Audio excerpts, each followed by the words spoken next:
أعوذ بالله من الشيطان الرجيم.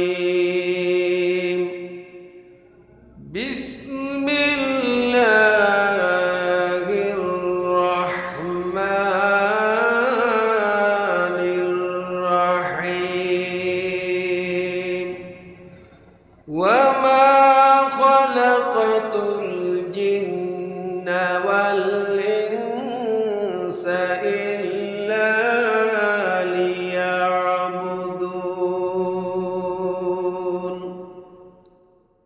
যারা কোরআন কারীম সম্পর্কে সামান্য ধারণা রাখেন তারা আয়াতটি শুনেছেন। এই আয়াতের মধ্যে আল্লাহ পাক বললেন, আমি আল্লাহ রব্বুল আলামিন মানব জাতি এবং জিন জাতিকে সৃষ্টি করেছি কেবলমাত্র শুধুমাত্র একমাত্র আমার ইবাদত করার জন্য। এই আয়াতের মধ্যে আল্লাহ তাআলা মানব জাতির সৃষ্টির উদ্দেশ্য বলে দিয়েছেন। মানব জাতির সৃষ্টির আল্লাহ তাআলার উদ্দেশ্য আছে না নাই? কি উদ্দেশ্য? কার? আল্লাহর ইবাদত করা। এটাই হলো একমাত্র উদ্দেশ্য, অন্য কোনো উদ্দেশ্য নাই। কলকারখানা, ইন্ডাস্ট্রিজ, ক্ষেত খামার, ব্যবসা বাণিজ্য, চাকরি বাকরি, প্রযুক্তির আবিষ্কার, স্যাটেলাইট আবিষ্কার, কম্পিউটার আবিষ্কার, সাবমেরিন আবিষ্কার, অ্যাটম বোমা তৈরি করা, এসব যা কিছু আছে একটাও উদ্দেশ্য না। আল্লাহ তাআলার উদ্দেশ্য কেবলমাত্র শুধুমাত্র একমাত্র আল্লাহর ইবাদত করা। উদ্দেশ্য কি? আল্লাহর ইবাদত করা, এটাই উদ্দেশ্য। ইবাদত শব্দটি এটি কি? ইবাদত একটি আরবি শব্দ। এটি একটি ব্যাপক অর্থবোধক। ব্যাপক অর্থবোধক। আমরা যদিও শুনি ইবাদত ইবাদত, কিন্তু আমরা অনেকেই ইবাদতের অর্থ জানি না। এটি আরবি শব্দ। এর বাংলা শব্দ হলো গোলামি। ইবাদত থেকে আব্দুন, আব্দুন অর্থ হলো গোলাম, আর ইবাদত হলো গোলামি, বন্দিগি, দাসত্ব। যেমন পূর্বের জামানায় মানুষ কেনা বেচা হতো না? গোলাম বান্দি বিক্রি হতো। যেই ব্যক্তি মানুষ ক্রয় করে নিয়ে আসতো, গোলাম কিনে আনতো, ওই তিনি হতেন মনিব, মালিক। মালিকের সমস্ত হুকুম মানাই ছিল তার গোলামের কাজ, ঠিক না? এটি কোনো নির্দিষ্ট সময়ের সাথেও সম্পর্ক নয়, নির্দিষ্ট কাজের সাথেও সম্পর্ক নয়। যে মনিব যা কিছু বলে 24 ঘন্টায় পুরাটাই গোলামকে মানতে হয়। এমন না যে দৈনিক 5 বার মনিবের কথা শুনবে, বাকি সময় যা ইচ্ছা তাই করবে। এটা গোলামের কাজ না, গোলামের কোনোই অধিকার নাই। এমন না যে 4-5টা কাজ করে বাকি সময় সে স্বাধীন, না, এমন নয়।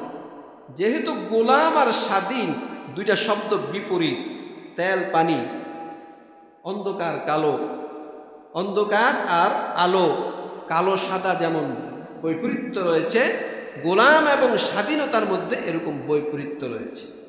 তাহলে 24 ঘন্টায় মনিবের আদেশ পালন করাই হলো গোলামের কাজ। আমরা কার গোলাম? আল্লাহর গোলাম। কার গোলাম? আল্লাহর গোলাম। এটি কোনো ইমোশনাল কথা নয়, এটাই বাস্তবতা। এই কথাটি আল্লাহ তাআলা মানুষকে বুঝাবার জন্য আল্লাহ রাব্বুল আলামিন 1 লক্ষ কিংবা 2,24,000 পয়গম্বর প্রেরণ করেছেন। আল্লাহ রাব্বুল আলামিন লক্ষাধিক পয়গম্বর প্রেরণ করেছেন জমিনে এই কথাটি বুঝাবার জন্য। নবীগণ দুনিয়াতে এসে এই দাওয়াত দিয়েছেন, ইবাদত হবে আল্লাহর, গোলামি হবে আল্লাহর, দাসত্ব হবে আল্লাহর। এই কথাটি বুঝাবার জন্য লক্ষাধিক পয়গম্বর এসে এই জমিনে সংগ্রাম করেছেন, কষ্ট করেছেন, জীবন দিয়েছেন। হাজার হাজার পয়গাম্বরকে তার জাতিরা ছুরি চালায়া গলা কেটে হত্যাও করেছে। বনী ইসরাইল, ইসরাইল গোষ্ঠীরা 4000 নবীকে জবাই করে হত্যা করেছে। অসংখ্য নবীকে এই জমিনে শহীদ করা হয়েছে। আমার আপনার প্যারা নবীকে কি পরিমাণ কষ্ট দিয়েছে তা আমরা জানি। শুধু একটা মাত্র দাওয়াত পৌঁছাবার জন্য তারা এসেছেন, সেটা হলো সমস্ত নবীগণ তার উম্মতের কাছে কি বলেছেন আল্লাহ পাক কোরআনে হাকিমের মধ্যে বললেন, ইয়া কওমি ইবুদুল্লাহা মা লাকুম মিন ইলাহিন গায়রু। আল্লাহ পাক রব্বুল আলামিন নবীদেরকে প্রেরণ করে বলে দিয়েছেন, শুআয়ব আলাইহিস সালাম, হুদ আলাইহিস সালাম, সালেহ আলাইহিস সালাম, এইভাবে প্রত্যেক নবী, নূহ আলাইহিস সালাম সহ প্রত্যেক নবীর নাম ধরে ধরে কোরআনুল কারীমের মধ্যে উল্লেখ করেছেন। সবগুলো বলার সময় নাই। কি বলেছেন? সমস্ত নবীগণের শিখ তার জাতিকে বলল, হে আমার জাতি, তোমরা আল্লাহর ইবাদত করো। ইয়া কওমি ইবুদুল্লাহ, তোমরা আল্লাহর ইবাদত করো, যিনি ব্যতীত তোমাদের কোনো ইলাহ নাই, তিনি তোমাদের একমাত্র ইলাহ। এখানে দুইটা কথা বললেন, আল্লাহর ইবাদত করো, আল্লাহর হলো ইবাদত, তিনি হলেন তোমাদের একমাত্র ইলাহ। তাহলে ইবাদত অর্থ হলো দাসত্ব, গোলামি, দাসত্ব করা, গোলামি করা, আনুগত্য করা। ইলাহ কি? ইলাহ হলো আল্লাহ রাব্বুল আলামিনের একটা বৈশিষ্ট্য, একটা গুণবাচক নাম।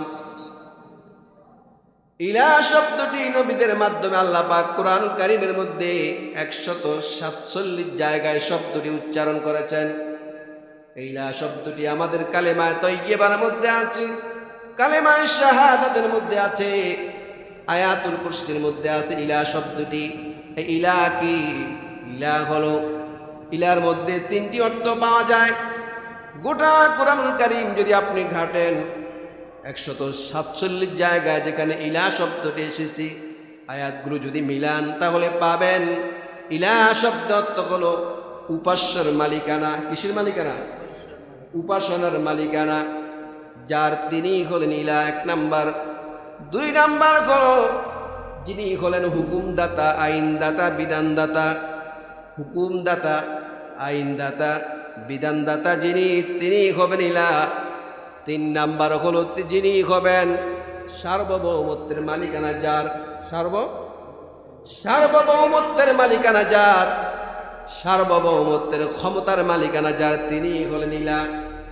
তাহলে আল্লাহ ছাড়া কোনো উপাস্য নাই, আল্লাহ ছাড়া কোনো উপাস্য নাই।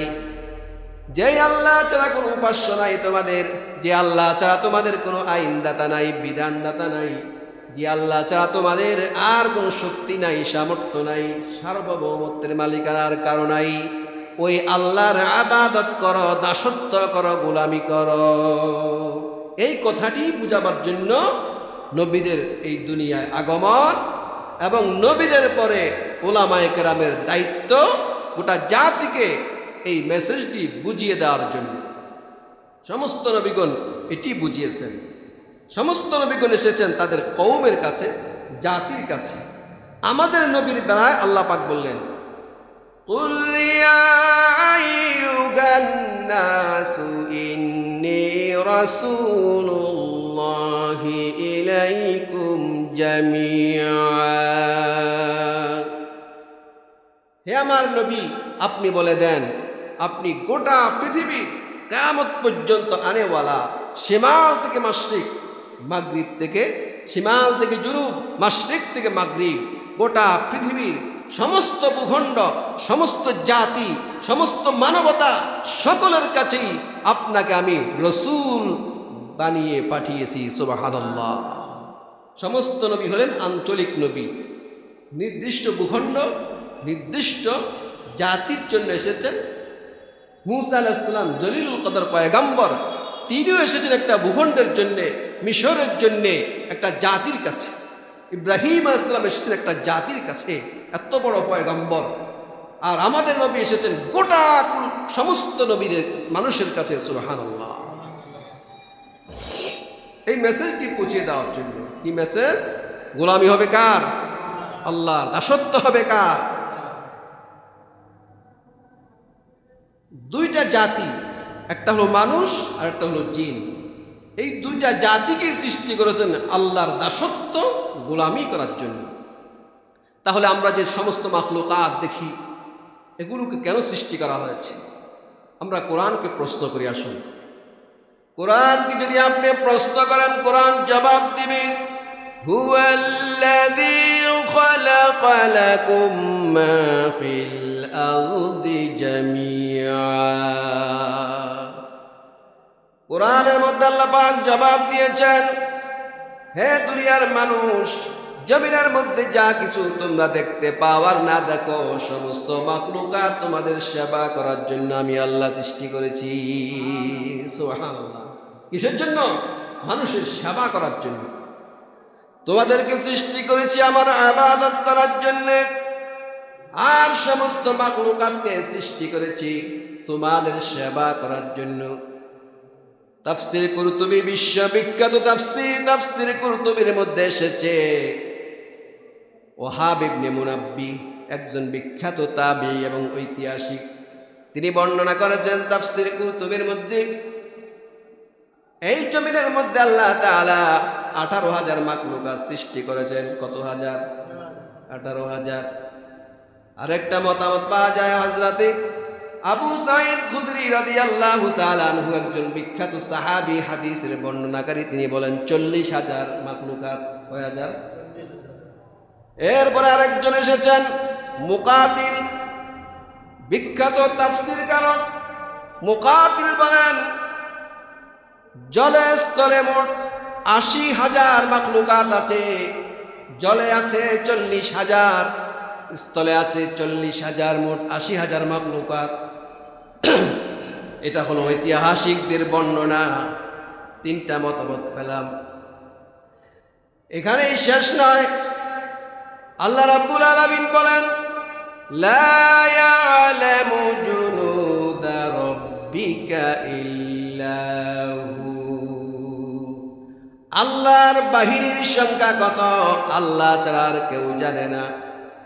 এই যে তোমাদের গণনা এখানে শেষ না, আল্লাহর বাহিনীর সংখ্যা আল্লাহ রাব্বুল আলামিন ছাড়া আর কেউ জানে না। এগুলো কি আল্লাহর বাহিনী না? এই যে করোনা ভাইরাস, এটা আল্লাহর শক্তিশালী একটা বাহিনী।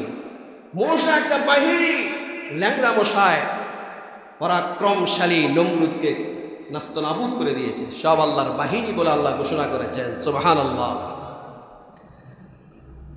এই যে 79,998 প্রকার মাখলুকাত, এটা হলো শ্রেণী বিভাগ অনুযায়ী প্রকার। 80,000 প্রকার মাখলুকাত।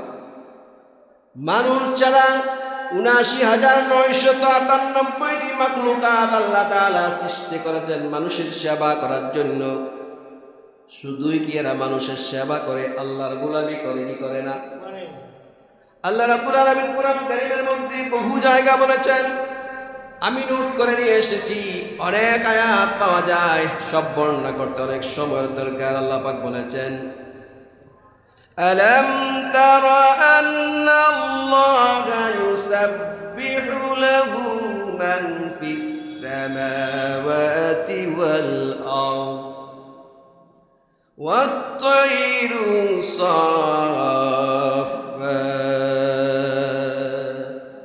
আল্লাহ পাক বলেন, আমাদের নবীকে বলেন, হে আমার নবী, আপনি কি লক্ষ্য করেন না আসমান আর জমিনে যা কিছু আছে, এমনকি 7 তবক আসমান, 7 জমিন এবং এর মাঝে যা কিছু আছে, যত মাখলুকাত আছে, সমস্ত মাখলুকাত আল্লাহ রাব্বুল আলামিনের গুণ কীর্তন গায়। সুবহানাল্লাহ। কুল্লুন ক্বাদ আলিমা সালাতাহু ওয়া তাসবিহা। সূরা আন-নূর। আল্লাহ পাক বলেন, প্রত্যেকেই নামাজ আদায় করে, কুল্লুন ক্বাদ আলিমা সলাতা। সালাত মানে কি? নামাজ। মাখলুকাত নামাজ পড়ে, গরু ছাগল নামাজ পড়ে, গাছপালা সূর্য চন্দ্র সব আল্লাহর গুণ কীর্তন গায়, নামাজ আদায় করে আর তাসবিহ পড়ে। আপনি বলেন নামাজ তো পড়তে দেখি না। আল্লাহ পাক বলেন কুল্লুন ক্বাদ আলিমা, প্রত্যেকেই আল্লাহর নামাজ কিভাবে পড়তে হবে তাদের নিজস্ব যোগ্যতা অনুযায়ী তারা নামাজ আদায় করে। সুবহানাল্লাহ। ওয়ালাকিন লা তাফকাহুনা তাসবিহাহুম। আপনি বলেন বিড়াল মিয়াও মিয়াও করে, ছাগল মে মে করে, বাঘে তো হালুম হালুম করে।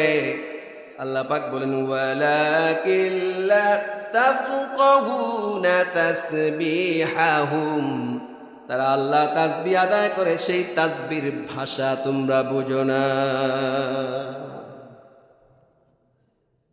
তাহলে চন্দ্র সূর্য গ্রহ নক্ষত্র মিল্কি ওয়ে গ্যালাক্সি মহাগ্যালাক্সি ক্লাস্টার সুপার ক্লাস্টার মহাকাশ আরশ কুরসি লৌহ কলম পাহাড় পর্বত নদী নালা খাল বিল কীট পতঙ্গ রয়্যাল বেঙ্গল টাইগার সহ সমস্ত মাখলুকাত ইবাদত করে কার? কার কথা কয় না? আল্লাহর ইবাদত করে। আফা গায়রা দীনিল্লাহি ইয়াবগুন ওয়া লাহু আসলামা মান ফিস সামাওয়াতি ওয়াল আরদি তাওআন ওয়া কারহা। আল্লাহ পাক বলেন তোমরা মানুষেরা আমার বিধান বাদ দিয়া অন্য কারো বিধান তালাশ করছো, অথচ আকাশ জমিনে যত মাখলুকাত আছে সমস্ত মাখলুকাত ইচ্ছায় অনিচ্ছায় তাওআন ওয়া কারহান, ইচ্ছায় হোক অনিচ্ছায় হোক আল্লাহর আইন মানতে বাধ্য, আল্লাহর কাছে তারা সারেন্ডার্ড হয়ে গেছে। সুবহানাল্লাহ। সমস্ত মাখলুকাত।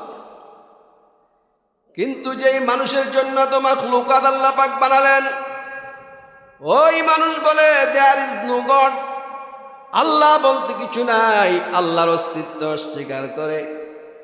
নামাজের কথা বললে এদিক থেকে ডাকলে ওইদিকে চলে যায়, কাপড় ভালো না। রোজার কথা বললে বলে পেটের সমস্যা। এক একটা ইবাদতের কথা বললে তারা মানে না। নাস্তিকরা আল্লাহকে মানে না, কাফেররা আল্লাহকে মানে না, কোরআন মানে না, হাদিস মানে না, নবী মানে না, ফাসিকরা আমল করে না।